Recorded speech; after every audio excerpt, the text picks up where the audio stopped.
सुस्वागतम। समीक्षा ज्ञान में आपका स्वागत है। समीक्षा ज्ञान को ज्वाइन करें और अपना एक सीट सुनिश्चित करें।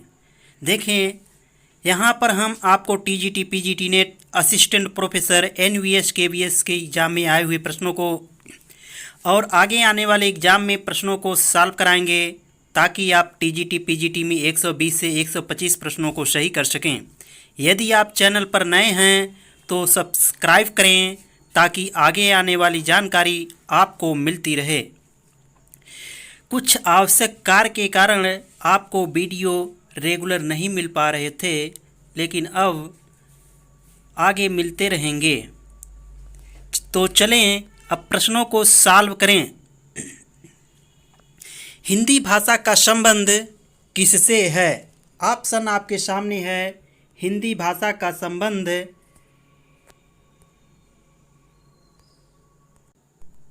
ऑप्शन आपके सामने है सौरसेनीय भ्रंश। आपका ऑप्शन ए सही हो जाएगा। हिंदी भाषा का संबंध सौरसेनीय भ्रंश से है। अगला प्रश्न है, इनमें से कौन सी रचना अवधि में नहीं है? ऑप्शन आपके सामने है पद्मावत, मधुमालती, हंस जवाहर। ए अवधि भाषा में है, जबकि कवितावली ब्रज भाषा में है। अगला प्रश्न देखें, देसिल बैना सब जन मिठा किसका कथन है? ऑप्शन आपके सामने है देसिल बैना सब जन मिठा मिठा विद्यापति का कथन है। अगला प्रश्न देखें, हिंदी नई चाल में ढली सन 1873 ईस्वी में, यह किसका कथन है? ऑप्शन आपके सामने है हिंदी नई चाल में ढली सन 1873 में, यह भारतेंदु हरिश्चंद्र जी का कथन है। अगला प्रश्न देखें, आधुनिक काल में गद्य का आविर्भाव सबसे प्रधान घटना है, यह कथन किसका है? ऑप्शन आपके सामने है। यहाँ पर देखें, आधुनिक काल में गद्य का आविर्भाव सबसे प्रधान घटना है, यह कथन रामचंद्र शुक्ल जी का है। अगला प्रश्न देखें, भरत मुनि ने अपभ्रंश को नाम दिया है। ऑप्शन आपके सामने है भरत मुनि ने अपभ्रंश का नाम अशुद्ध भाषा दिया है। अगला प्रश्न देखें, वल्लभाचार्य किस संप्रदाय के संस्थापक थे? ऑप्शन आपके सामने है वल्लभाचार्य शुद्धाद्वैतवाद संप्रदाय के संस्थापक थे। अगला प्रश्न देखें, निम्नलिखित में से कौन आचार्य कवि नहीं हैं? ऑप्शन आपके सामने है केशवदास, भिखारी दास, चिंतामणि आचार्य कवि हैं, जबकि ब्रजवासी दास आचार्य कवि नहीं हैं। अगला प्रश्न है, कर्मवीर के संपादक थे। ऑप्शन आपके सामने है कर्मवीर के संपादक माखनलाल चतुर्वेदी थे। अगला प्रश्न है, कुआनो नदी के रचनाकार हैं। ऑप्शन आपके सामने है कुआनो नदी के रचनाकार सर्वेश्वर दयाल सक्सेना हैं। अगला प्रश्न देखें, इनमें कौन सा महाकाव्य नहीं है? ऑप्शन आपके सामने है लोकायतन, रामदूत, गंगावतरण ये महाकाव्य है, जबकि कुरुक्षेत्र प्रबंध काव्य है, लेकिन यह कुरुक्षेत्र खंड काव्य के अंतर्गत आता है। अगला प्रश्न देखें, स्वदेश दीपक की रचना है। ऑप्शन आपके सामने है स्वदेश दीपक की रचना कोर्ट मार्शल है। अगला प्रश्न है, भुक्तिवाद की अवधारणा किसकी है? ऑप्शन आपके सामने है भुक्तिवाद की अवधारणा भट्टनायक की है। अगला प्रश्न देखें, उज्ज्वल नीलमणि किस आचार्य की रचना है? ऑप्शन आपके सामने है उज्ज्वल नीलमणि रूप गोस्वामी की रचना है। अगला प्रश्न है, सर्वव्यापी एक कुम्हारा जाकी महिमा आर न पारा, हिंदू तुर्क का एक कर्ता एक ब्रह्म सबन का भरता के रचनाकार हैं। ऑप्शन आपके सामने है इसके रचनाकार मलुकदास जी हैं। अगला प्रश्न है, भाषा प्रवीण सुछंद सदा रहे, सो घनजी के कवित्व खाने पंक्ति है। ऑप्शन आपके सामने है ब्रजनाथ की ए पंक्ति है। अगला प्रश्न देखें, अपने यहाँ संसद की ऐसी घानी है, जिसमें आधा तेल आधा पानी है के कवि हैं? ऑप्शन आपके सामने है, इसके कवि धूमिल जी हैं। अगला प्रश्न है, नागरी प्रचारी सभा काशी के संस्थापकों में थे। ऑप्शन आपके सामने है, नागरी प्रचारी सभा काशी के संस्थापकों में थे शिव कुमार सिंह, बाबू श्याम सुंदर दास, सियाराशी। इस तरह से आपका ऑप्शन ए सही हो जाएगा। अगला प्रश्न देखें, निम्नलिखित में कौन सी हिंदी पत्रिका है? ऑप्शन आपके सामने है, हिंदी पत्रिका केरल ज्योति है। अगला प्रश्न देखें, बिपाशा पत्रिका का प्रकाशन किस प्रदेश से होता है? ऑप्शन आपके सामने है, बिपाशा पत्रिका का प्रकाशन उत्तर प्रदेश से होता है। अगला प्रश्न देखें, निम्नलिखित रचनाओं का काल क्रमानुसार सही अनुक्रम लिखिए। तो ऑप्शन यहाँ पर आप देखें, इस प्रश्न को देखें एक बार फिर से, प्रश्न नंबर 21 को, कीर्तिलता काल क्रमानुसार सही अनुक्रम मिलाना है। तो कीर्तिलता विद्यापति की रचना है, आदिकाल की। विनय पत्रिका भक्तिकाल की रचना है। वीर सिंह देव चरित रीतकाल की रचना। ठाकुर ठसक रीतकाल के रीतमुक्त का काव्यधारा की रचना है। इस तरह से आपका फर्स्ट ऑप्शन अर्थात ए सही हो जाएगा। अगला प्रश्न देखें, निम्नलिखित रचनाओं का काल क्रमानुसार सही अनुक्रम क्या है? यहाँ पर देखें, उर्वशी 61 की रचना है, पद्मावत 1540 की रचना, पथिक 20 की रचना है, अनामिका 23 की रचना है। तो आपका ऑप्शन यहाँ पर देखें हो जाएगा पद्मावत 1540, उर्वशी 1961। तो यहाँ पर ऑप्शन बी को देखिए, पद्मावत 1540, पथिक 1920, अनामिका 1923, उर्वशी 1961। आपका ऑप्शन बी सही है। अगला प्रश्न देखें, कौन सा अनुक्रम सही है? ऑप्शन आपके सामने है, यहाँ पर देखें, प्रायश्चित 1913 में, चंद्रगुप्त 1931 में, ध्रुवस्वामिनी 1933 में, सज्जन 1910 में। इस तरह से आपका हो जाएगा ऑप्शन सी सही हो जाएगा। अगला प्रश्न देखें, रचनाकारों का काल क्रमानुसार कौन सा अनुक्रम सही है? ऑप्शन आपके सामने है, यहाँ पर देखें, दिनकर 1908 ईस्वी में, बच्चन 1907 में, अज्ञे 1911 में, मैथिली शरण गुप्त 1986 में जन्म है। इस तरह से यहाँ पर मिलान कर दीजिएगा। सबसे पहले कौन आएंगे? हरिवंश राय बच्चन जी, उसके बाद अज्ञे जी, उसके बाद मैथिली शरण गुप्त, उसके बाद रामधारी सिंह दिनकर। यहाँ पर देखें, मैथिली शरण गुप्त 1886 है, इसलिए सबसे पहले मैथिली शरण गुप्त है। उसके बाद 1907 में हरिवंश राय बच्चन जी, और 1908 में दिनकर जी, और 1911 में अज्ञे जी। तो आपका ऑप्शन यहाँ पर बी सही है। अगला प्रश्न देखें, निम्नलिखित वर्गों में काल क्रमानुसार आचार्यों का कौन सा क्रम सही है? ऑप्शन आपके सामने है, यहाँ पर देखें, मम्मट दंडी, मम्मट 11वीं सदी, दंडी 7वीं सदी, भामा 6वीं सदी, आनंदवर्धन 9वीं सदी। तो यहाँ पर देखें, आपको खोजना है सर्वप्रथम भामा 6वीं सदी, दंडी 7वीं सदी, आनंदवर्धन 9वीं सदी, मम्मट 11वीं सदी। तो आपका ऑप्शन सी सही है।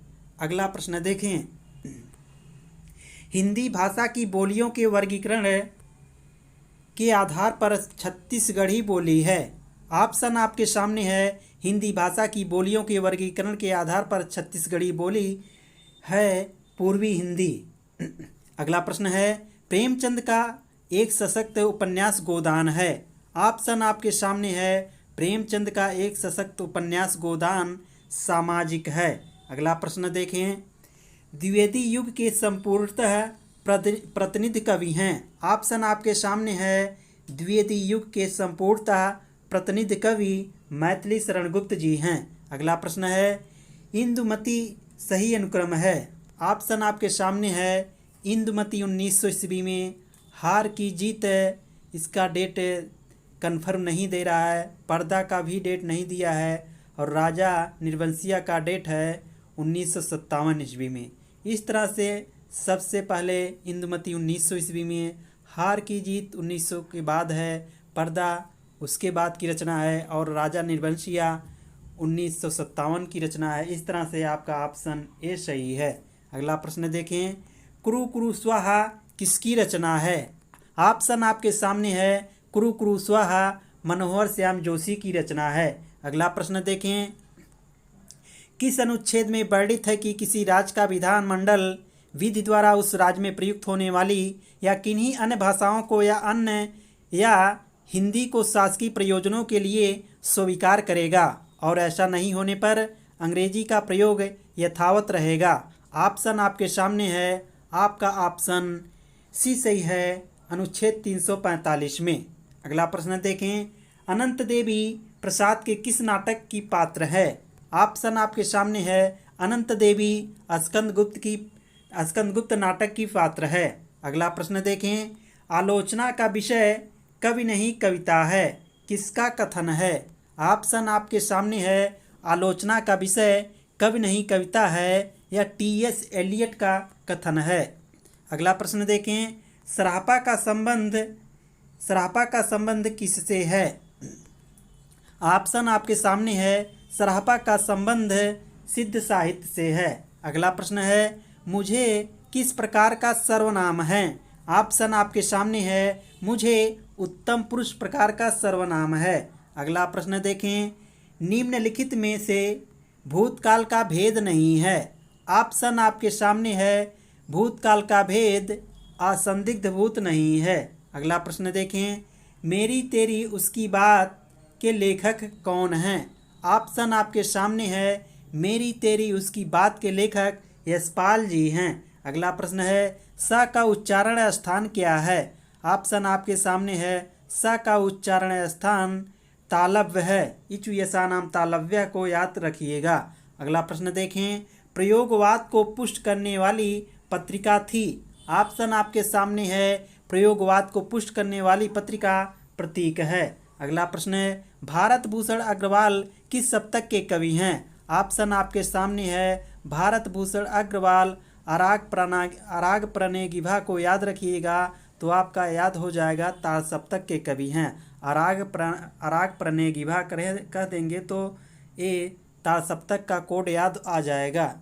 अगला प्रश्न देखें, नई कविता आंदोलन को प्रतिष्ठित करने का श्रेय किस पत्रिका को है? ऑप्शन आपके सामने है, नई कविता आंदोलन को प्रतिष्ठित करने का श्रेय नई कविता पत्रिका को है। अगला प्रश्न है, बावरा अहेरी अज्ञे रचित कृति में बावरा अहेरी किसका प्रतीक है? ऑप्शन आपके सामने है, बावरा अहेरी सूर का प्रतीक है। अगला प्रश्न देखें, या मुरली मुरलीधर की अधरान धरी अधरा न धरोंगी पंक्ति है। ऑप्शन आपके सामने है, यह पंक्ति रसखान जी का है। अगला प्रश्न देखें, मीरा से संबंधित संप्रदाय है। ऑप्शन आपके सामने है, मीरा से संबंधित संप्रदाय इनमें से कोई नहीं है। मीरा से संबंधित संप्रदाय इसमें से कोई नहीं है। अगला प्रश्न देखें, सूर सागर में कितने स्कंद हैं? ऑप्शन आपके सामने है, सूर सागर में 12 स्कंद है। अगला प्रश्न देखें, रामचरितमानस के पहले टीकाकार हैं। ऑप्शन आपके सामने है, रामचरितमानस के पहले टीकाकार रामचरण दास हैं।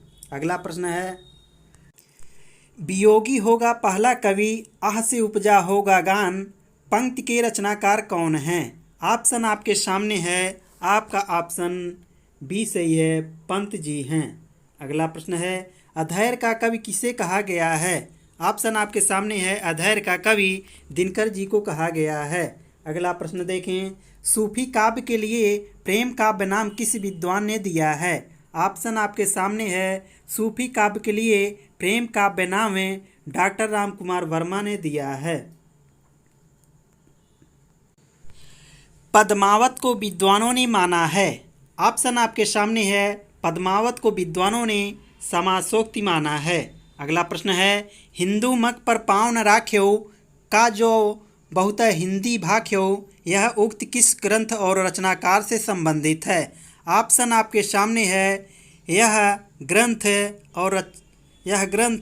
अनुराग बांसुरी से है और रचनाकार हैं इसके नूर मोहम्मद। ऑप्शन आपका सी सही है। अगला प्रश्न देखें, विट्ठल नाथ ने अष्टछाप की स्थापना कब की। ऑप्शन आपके सामने है, विट्ठल नाथ ने अष्टछाप की स्थापना 1565 ईस्वी में की। अगला प्रश्न है, कृष्ण के सुदर्शन चक्र का अवतार किसे माना जाता है। ऑप्शन आपके सामने है, कृष्ण के सुदर्शन चक्र का अवतार निम्बार्काचार्य को माना जाता है। अगला प्रश्न है, रीतकालीन काव्य का प्रधान रस है। ऑप्शन आपके सामने है, रीतकालीन काव्य का प्रधान रस श्रृंगार रस है। अगला प्रश्न है, रीतिकाल का वह कवि जिसने धर्म परिवर्तन करके ब्राह्मण से मुसलमान बनकर मुस्लिम स्त्री से प्रेम किया। ऑप्शन आपके सामने है, वह थे आलमजी। अगला प्रश्न देखें, हिंदी साहित्य के आधुनिक काल के प्रवर्तक माने जाते हैं। ऑप्शन आपके सामने है, हिंदी साहित्य के आधुनिक काल के प्रवर्तक भारतेंदु हरिश्चंद्र माने जाते हैं। अगला प्रश्न है आपका, भारतेंदु युग को पुनर्जागरण काल किस आलोचक ने कहा है। ऑप्शन आपके सामने है, भारतेंदु युग को पुनर्जागरण काल डॉक्टर नगेंद्र ने कहा है। अगला प्रश्न है, बकरी विलाप किसकी काव्य कृति है। ऑप्शन आपके सामने है, बकरी विलाप भारतेंदु हरिश्चंद्र की रचना है। अगला प्रश्न है, सबसे पहले चौपाई और दोहों की परंपरा का प्रयोग किसने किया। ऑप्शन आपके सामने है, सबसे पहले चौपाई और दोहों की परंपरा का प्रयोग सराहपा ने किया। अगला प्रश्न है, शिलाओं पर लिखे जाने वाले ग्रंथ का नाम है। ऑप्शन आपके सामने है, शिलाओं पर लिखे जाने वाले ग्रंथ का नाम राउल बेल है। अगला प्रश्न है, सिद्धों का सही समय है। ऑप्शन आपके सामने है, सिद्धों का सही समय 9वीं सदी है। अगला प्रश्न है, विद्यापति की प्रसिद्धि का आधार ग्रंथ कौन सा है। ऑप्शन आपके सामने है, विद्यापति की प्रसिद्धि का आधार ग्रंथ पदावली है। अगला प्रश्न देखें, रामचंद्र शुक्ल ने गोरखनाथ का समय निर्धारित किया है। ऑप्शन आपके सामने है, रामचंद्र शुक्ल ने गोरखनाथ का समय 13वीं सदी निर्धारित किया है। अगला प्रश्न है, एक और द्रोणाचार्य नाटक के रचयिता हैं। ऑप्शन आपके सामने है, एक और द्रोणाचार्य नाटक के रचयिता शंकर शेष जी हैं। अगला प्रश्न है, औरंगजेब की आखिरी रात एकांकी किसकी है। ऑप्शन आपके सामने है, औरंगजेब की आखिरी रात एकांकी राम कुमार वर्मा जी का है। अगला प्रश्न है, हिंदी एकांकी का इतिहास गत 10 वर्षों में सिमटा हुआ है, कथन किस आलोचक का है। ऑप्शन आपके सामने है, यहाँ पर देखें आपका ऑप्शन बी सही हो जाएगा, यह कथन डॉक्टर नगेंद्र जी का है। अगला प्रश्न देखें, हिंदी वर्णमाला में अंतस्थ व्यंजन कितने हैं। ऑप्शन आपके सामने है, हिंदी वर्णमाला में अंतस्थ व्यंजन 4 हैं। अगला प्रश्न देखें, बड़ किसे कहते हैं। ऑप्शन आपके सामने है, बड़ अखंडित ध्वनि को कहते हैं। अगला प्रश्न देखें, हिंदी शब्दकोश में छ का क्रम किस वर्ण के बाद आता है। ऑप्शन आपके सामने है, हिंदी शब्दकोश में छ का क्रम का वर्ण के बाद आता है। अगला प्रश्न देखें, सुंदर लंबे केसों वाली नायिका क्या कहलाती है। ऑप्शन आपके सामने है, आपका ऑप्शन ए सही है, सुंदर लंबे केसों वाली नायिका केशनी कहलाती है। अगला प्रश्न है, शिशुपाल बधम का अंगिरस है। ऑप्शन आपके सामने है, शिशुपाल बधम का अंगिरस वीर है। अगला प्रश्न देखें, दंडी का जीवन चरित्र किस रचना में मिलता है। ऑप्शन आपके सामने है, दंडी का जीवन चरित्र अवंति सुंदरी में मिलता है। अगला प्रश्न है, रसमंजरी किसकी कृति है। ऑप्शन आपके सामने है, रसमंजरी भानुदत्त की कृति है। अगला प्रश्न देखें, भवभूति द्वारा लिखित मालती माधव में कितने अंक हैं। ऑप्शन आपके सामने है, मालती माधव में 10 अंक हैं। अगला प्रश्न है, पांडव शब्द में कैसा प्रत्यय है? ऑप्शन आपके सामने है, पांडव शब्द में तद्धित प्रत्यय है। अगला प्रश्न है, रामाज्ञा प्रश्नावली संबंधी ग्रंथ है। ऑप्शन आपके सामने है, रामाज्ञा प्रश्नावली ज्योतिष संबंधी ग्रंथ है। अगला प्रश्न देखें, अपनी कहानी का आरंभ ही उन्होंने इस ढंग से किया है जैसे लखनऊ के भांड घोड़ा कुदाते हुए महफिल में आते हैं। आचार्य शुक्ल ने किसके संबंध में कहा है? ऑप्शन आपके सामने है, यहाँ पर इंसा अल्लाह खां के संबंध में कहा गया है। अगला प्रश्न देखें, पृथ्वी प्रदक्षिणा के लेखक हैं।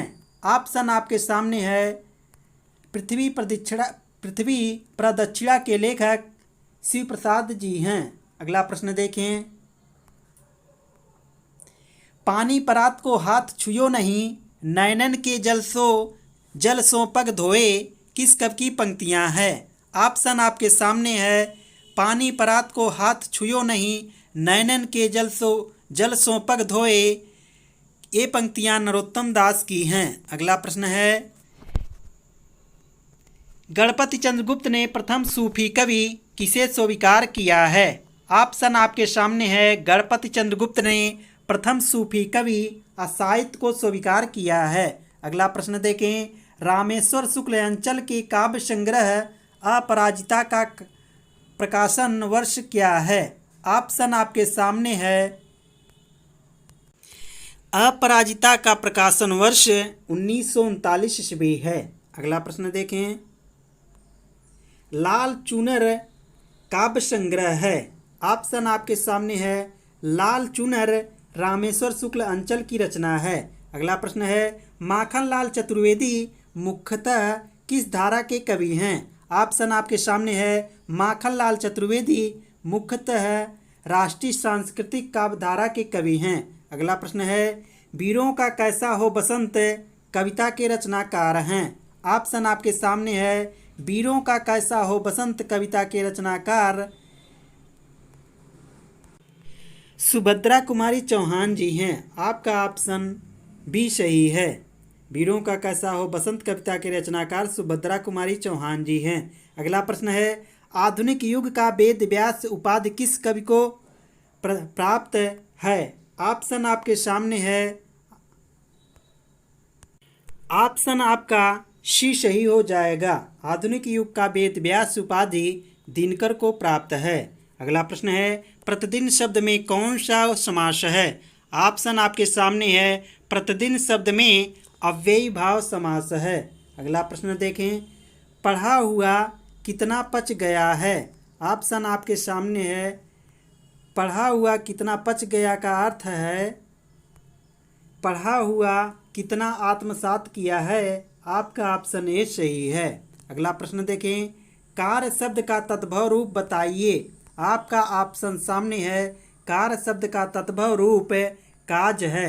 अगला प्रश्न देखें, विचार में एक प्रत्यय लगाकर शब्द बनेगा। आपका ऑप्शन सामने है, विचार शब्द में एक प्रत्यय लगाकर वैचारिक शब्द बनेगा। अगला प्रश्न देखें, अंक शब्द का अर्थ नहीं होता है। ऑप्शन आपके सामने है, अंक शब्द का अर्थ गोद है, संख्या होता है, चिन्ह होता, अंग होता है। यहाँ पर 90 प्रश्न नंबर 90 को फिर से देखें, अंक शब्द का अर्थ नहीं होता है पूछा है, तो आपका ऑप्शन ए सही हो जाएगा, गोद नहीं होता है। जबकि अंक का मतलब चिन्ह, संख्या, अंग भी होता है। जबकि अंक शब्द का अर्थ होता है चिन्ह, संख्या, अंग, लेकिन गोद अंक का गोद नहीं होता है। अगला प्रश्न देखें, वाच्य किसके अनुसार बनता है? ऑप्शन आपके सामने है, वाच्य देखें यहाँ पर ऑप्शन कर्ता के, कर्म के, भाव के, उपरोक्त सभी के। ऑप्शन आपका डी सही है, उपरोक्त सभी के अनुसार वाच्य बनता है। अगला प्रश्न है, ऐसे शब्द जो उच्चारण और वर्तनी की दृष्टि से समान हो पर व्युत्पत्ति तथा अर्थ की दृष्टि से भिन्न हो कहलाते हैं। ऑप्शन आपके सामने है, आपका ऑप्शन बी सही हो जाएगा। समरूप या समुच्चरित शब्द व्युत्पत्ति तथा अर्थ की दृष्टि से भिन्न होते हैं। और उच्चारण और वर्तनी की दृष्टि से समान होते हैं। अगला प्रश्न देखें, लोकोक्ति का सामान्य अर्थ है। यहाँ पर देखें, लोकोक्ति का सामान्य अर्थ है लोक की उक्ति। अगला प्रश्न देखें, आचार्य किशोरीदास वाजपेयी के मत से हिंदी में कितने कारक हैं? ऑप्शन आपके सामने है। आचार्य किशोरीदास वाजपेयी के मत से हिंदी में 6 कारक हैं। अगला प्रश्न देखें, अनेकार्थी शब्द अब्ज के गलत विकल्प का चयन कीजिए। ऑप्शन आपके सामने है। अनेकार्थी शब्द के गलत विकल्प का चयन आपका है मेघ, जबकि शंख, चंद्रमा, कपूर ये सही विकल्प हैं। अगला प्रश्न देखें, विशाल भारत 1928 ईस्वी में प्रकाशित पत्रिका के संपादक कौन हैं? ऑप्शन आपके सामने है। विशाल भारत 1928 ईस्वी में प्रकाशित पत्रिका के संपादक बनारसीदास चतुर्वेदी हैं। अगला प्रश्न है, हिंदी का प्रथम मौलिक नाटक है। ऑप्शन आपके सामने है। हिंदी का प्रथम मौलिक नाटक नहुस है। अगला प्रश्न है, प्रकृति का सुकुमार कवि किसे कहा गया है? ऑप्शन आपके सामने है। प्रकृति का सुकुमार कवि सुमित्रानंदन पंत को कहा गया है। अगला प्रश्न है, कवि धर्मवीर भारती का जन्म स्थान है। ऑप्शन आपके सामने है। धर्मवीर भारती का जन्म स्थान इलाहाबाद है। अगला प्रश्न है, धनपत राय किस कवि का बचपन का नाम था? ऑप्शन आपके सामने है। धनपत राय मुंशी प्रेमचंद के बचपन का नाम था। अगला प्रश्न देखें,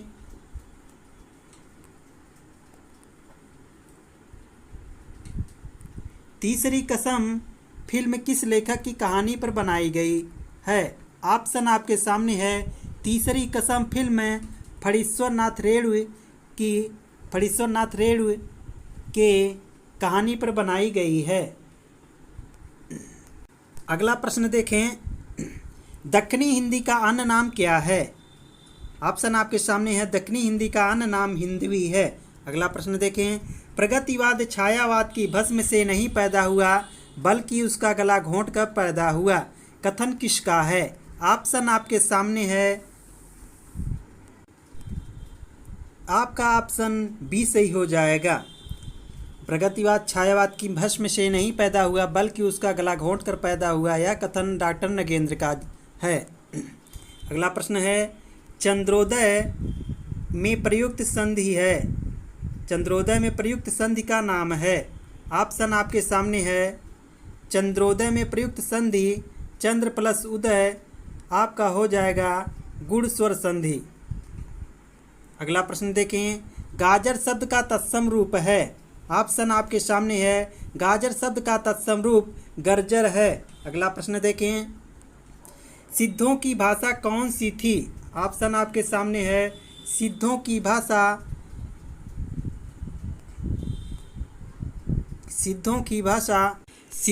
भाषा अपभ्रंश है। अगला प्रश्न देखें, कबीरा सोई पीर है जो जाने पर पीर, उक्त पंक्ति में कौन सा अलंकार है? ऑप्शन आपके सामने है। पीर 2 बार आया और उसके अलग अलग अर्थ हैं, इसलिए यहाँ पर आपका यमक अलंकार हो जाएगा। चंद्रधर शर्मा गुलेरी ने किसको पुरानी हिंदी का प्रथम कवि स्वीकारा है? ऑप्शन आपके सामने है। चंद्रधर शर्मा गुलेरी ने राजा मुंज को हिंदी का प्रथम कवि स्वीकारा है। अगला प्रश्न देखें, इतिहास शुक्ल जी ने जुटाया है जगाया नहीं, शुक्ल जी से संबंधित यह कथन किसका है? ऑप्शन आपके सामने है। आपका ऑप्शन ए सही है। यह कथन जैनेन्द्र जी का है। आपका ऑप्शन ए सही है। अगला प्रश्न देखें, पूरे भक्ति काल को 4 भागों में बांटकर उसे शुद्ध दार्शनिक एवं धार्मिक आधार पर सर्वप्रथम प्रतिष्ठित करने वाले विद्वान कौन हैं? ऑप्शन आपके सामने है। आपका ऑप्शन बी सही हो जाएगा। आचार्य रामचंद्र शुक्ल जी हैं। अगला प्रश्न देखें, हिंदी साहित्य का विवेचनात्मक इतिहास लिखने वाले विद्वान हैं। ऑप्शन आपके सामने है। हिंदी साहित्य का विवेचनात्मक इतिहास लिखने वाले विद्वान सूर्यकांत शास्त्री हैं। अगला प्रश्न है, दूसरा सप्तक का प्रकाशन वर्ष है। ऑप्शन आपके सामने है दूसरा सप्तक का प्रकाशन वर्ष 1951 ईस्वी है। अगला प्रश्न है नई कविता का दौर शुरू होता है। ऑप्शन आपके सामने है नई कविता का दौर सन 1954 ईस्वी से शुरू होता है। अगला प्रश्न है मैं उस जनपद का कवि हूँ काव्य रचना किसकी है। ऑप्शन आपके सामने है मैं उस जनपद का कवि हूँ वासुदेव सिंह त्रिलोचन की रचना है। अगला प्रश्न देखें निम्न में से कौन सा व्यंजन अंतस्थ है। ऑप्शन आपके सामने है य र ल व ये सभी उपरोक्त सभी अंतस्थ व्यंजन हैं। अगला प्रश्न है अंग्रेज किस भाषा का शब्द है। ऑप्शन आपके सामने है अंग्रेज फ्रांसीसी भाषा का शब्द है। अगला प्रश्न देखें बम किस भाषा का शब्द है। ऑप्शन आपके सामने है बम डच भाषा का शब्द है। अगला प्रश्न है उबटन शब्द का तत्सम रूप है। ऑप्शन आपके सामने है उबटन शब्द का तत्सम रूप उद्वर्तन है। अगला प्रश्न देखें अब लव नसानी अब न नशे हों पद के रचयिता हैं। ऑप्शन आपके सामने है आपका ऑप्शन सी सही हो जाएगा। पद के रचयिता अब लव नसानी अब न नशे हों पद के रचयिता तुलसीदास जी हैं। अगला प्रश्न है अकरोह रूप है। ऑप्शन आपके सामने है अकरोह रूप आपका क्री धातु लंग लकार मध्यम पुरुष एक वचन का है, क्योंकि यहाँ पर जब आ जाए तो भूतकाल में चला जाता है, इसलिए लंग लकार को भूतकाल कहते हैं। तो ऐसे आप पता करिएगा। तो क्री धातु लंग लकार मध्यम पुरुष एक वचन का रूप है। अगला प्रश्न देखें भविष्यत कहा के रचनाकार हैं। ऑप्शन आपके सामने है भविष्यत कहा के रचनाकार धनपाल जी हैं। अगला प्रश्न है निठल्ले की डायरी नामक हास्य व्यंग्य निबंध संग्रह के लेखक हैं। ऑप्शन आपके सामने है निठल्ले की डायरी नामक हास्य व्यंग्य निबंध संग्रह के लेखक हरिशंकर प्रसाई जी हैं। अगला प्रश्न है आपका निम्नलिखित में से संत काव्य परंपरा के अंतर्गत न आने वाले कवि का नाम है। ऑप्शन आपके सामने है संत काव्य परंपरा के अंतर्गत न आने वाले कवि हैं नंददास जी हैं, जबकि कबीरदास दादू दयाल नानक संत काव्य परंपरा के अंतर्गत आने वाले हैं। अगला प्रश्न देखें पराधीन जो जन नहीं स्वर्ग नरकता हेतु पराधीन जो जन नहीं स्वर्ग नरकता हेतु उपरोक्त पंक्तियों में अलंकार है। ऑप्शन आपके सामने है आपका अनुप्रास अलंकार है, क्योंकि यहाँ पर पंक्तियों की आवृत्ति हुई है। अगला प्रश्न देखें भगवत गीता का संधि विच्छेद है। ऑप्शन आपके सामने है भगवत प्लस गीता। आपका ऑप्शन सी सही हो जाएगा। यहाँ पर आज का मैटर आपका समाप्त हुआ। अब हम लोग अगले नए प्रैक्टिस सेट के साथ अगले दिन मिलेंगे। जय हिंद।